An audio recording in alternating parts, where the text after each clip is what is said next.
So hello everyone, my name is Anurag. Welcome back to Research Alpha. In today's lecture, we are going to cover compounding. What is compounding and how compounding is used in different types of areas. So हम आज के video में compounding के बारे में समझेंगे और कैसे कंपाउंडिंग अलग अलग एरियाज में यूज होते हैं, इस वीडियो के माध्यम से उसको समझेंगे। तो सबसे पहले समझते हैं कि कंपाउंडिंग क्या होता है। सो compounding typically refers to the increasing value of an asset due to the interest earned on both a principal and accumulated interest। तो सबसे पहले हम समझते हैं कि असेट क्या होती है। जो भी हमारे पास चीज है जो हमको पैसा दे सकती है, इनकम दे सकती है, उसे हम कहते हैं असेट। और जो हमको नुकसान पहुंचा सकती है यानी कि कर्जा दे सकती हैं, उसे हम कहते हैं लायबिलिटीज। सो असेट्स ऐसी चीज जैसे कि मशीन्स हो गई, अगर वो मशीन कोई ऐसे काम के लिए, कोई प्रोडक्ट को प्रोड्यूस करने के लिए लगी हुई है, तो वो मशीन हमारे लिए एक एज अ एसेट काम करेगी। तो अब हम समझेंगे कि कंपाउंडिंग जो होता है वो कैसे काम करता है। सो यहां पर लिखा हुआ है कि जो असेट होती है उसकी वैल्यू में बढ़ावट होना यानी कि बढ़ना typically refers to the increasing value of an asset due to the interest earned on both a principal and accumulated interest। Principal पहले समझ लेते हैं। प्रिंसिपल मतलब वो अमाउंट होता है जो कि इनिशियली दिया जाए, जो कि सबसे शुरुआत में दिया जाए, उसे हम कहते हैं प्रिंसिपल अमाउंट। सो यहां पर लिखा हुआ है कि जो भी असेट की वैल्यू होती है वो बढ़ती है, किस वजह से? जो भी इंटरेस्ट प्रिंसिपल अमाउंट पे मिल रहा होता है उससे जो बढ़ती है, और जब इंटरेस्ट पे ऊपर इंटरेस्ट जो है प्लस होता चला जाता है, तब हमें जो पैसा मिलता है, जो हमारी असेट की वैल्यू बढ़ जाती है, वो होती है कंपाउंडिंग की वजह से। उसे हम कहते हैं कंपाउंडिंग। जब कोई भी असेट की वैल्यू इंटरेस्ट के माध्यम से अर्न हो यानी कि इंटरेस्ट के माध्यम से बढ़े, उसे हम कहते हैं कंपाउंडिंग। अब समझते हैं कि कैसे अलग अलग एरियाज में कंपाउंडिंग का रोल रहता है। सबसे पहले हम समझेंगे कि इन्वेस्टमेंट में कैसे ये यूज होता है, कैसे जो इंटरेस्ट पे कंपाउंडिंग लगती है। तो एक एग्जांपल लेते हैं। मान लीजिए हमारे पास 10,000 रुपीज है और उस पर हर साल इंटरेस्ट लगता है 5%। तो आपने अगर 2014 में 10% आपने अगर डिपॉजिट किया तो उसमें आपको 5% लग के मिला, तो ये बन गया 10,000 प्लस 5% अगर 10,000 का निकालेंगे तो वो होगा 500। सो ये प्लस होके बन जाएगा 10,500। अब यही समझ लीजिए दूसरे साल 10,500 पे जब हम 5% लगाएंगे तो इंटू 5/100 10,500 प्लस जब हमने इसका 5% निकाला तो वो हुआ 525। और जब हमने इसको प्लस किया तो यहां ये बन गया 11,025। तो आप देख रहे होंगे कि हम प्रिंसिपल अमाउंट को बार बार नहीं लिख रहे हैं। यानी कि जब 2014 में जब हमने स्टार्टिंग में इसको इनिशियल लिया तो हमने 10,000 पे 5% निकाला, उसके बाद जो हमारे पास आंसर आया उसका हमने निकाला इंटरेस्ट 5%।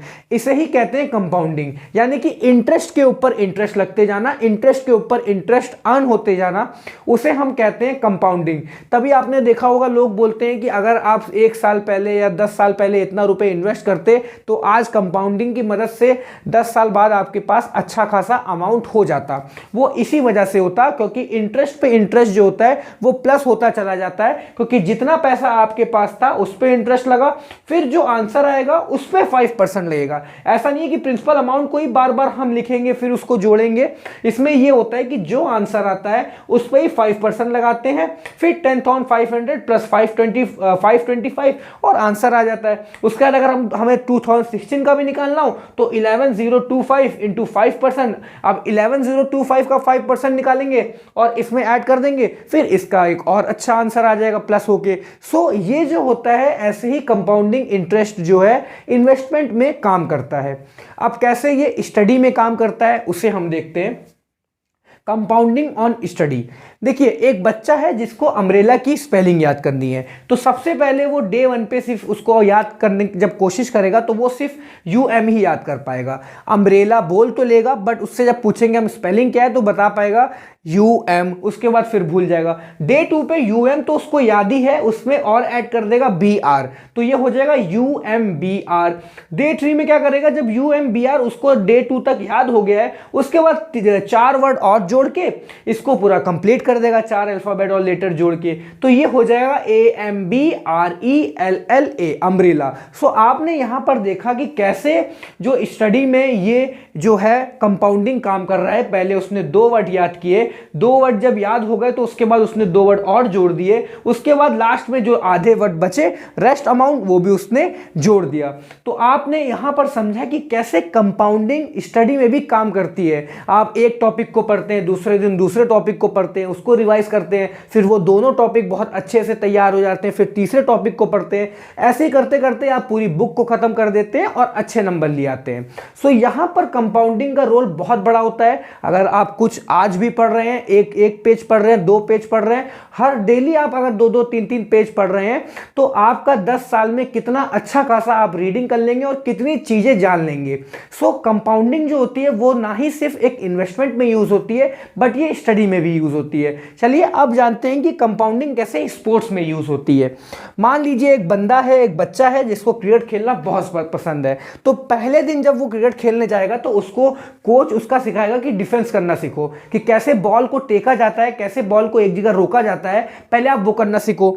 दूसरे दिन सिखाया जाएगा या तीसरे चौथे दिन सिखाया जाएगा लीव करना, छोड़ना। हर बॉल को खेला नहीं जाता है, कुछ ही बॉल को खेला जाता है, कुछ ही बॉल को टेका जाता है और कुछ ही बॉल को छोड़ दिया जाता है। तो उसको धीरे धीरे डिफेंस करना आ जाएगा, फिर धीरे धीरे लीव करना आ जाएगा, बॉल को छोड़ना आ जाएगा, फिर धीरे धीरे कोच उसको 4 और 6 हिट करना सिखाए, कैसे कहां पर 4 मारना है, कब कौन सी बॉल पर 6 मारना है। तो आप देख रहे होंगे फिर वो 1-2 साल में बहुत ही अच्छा क्रिकेटर बन जाएगा। वो हर चीज जान जाएगी, कब हमको डिफेंस करना है, कौन सी बॉल पर मुझे लीव करना है और कौन सी बॉल पर 4 या 6 मुझे मारना है।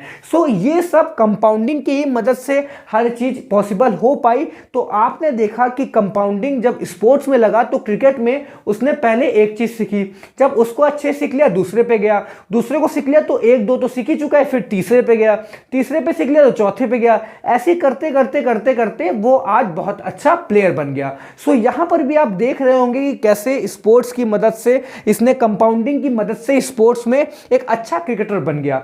अब जान लेते हैं कि कैसे कंपाउंडिंग रिलेशन में यूज होता है, उसको जान लेते हैं। समझ लीजिए आपका कोई फ्रेंड है, जब आप 1 साल मिले होंगे तो वो सिर्फ दोस्त बना होगा, दूसरे साल एक अच्छे दोस्त बने होंगे और तीसरे साल बहुत ही क्लोज फ्रेंड्स बन गए होंगे, उसके बाद अब भाई के तरह एकदम नाता हो गया होगा।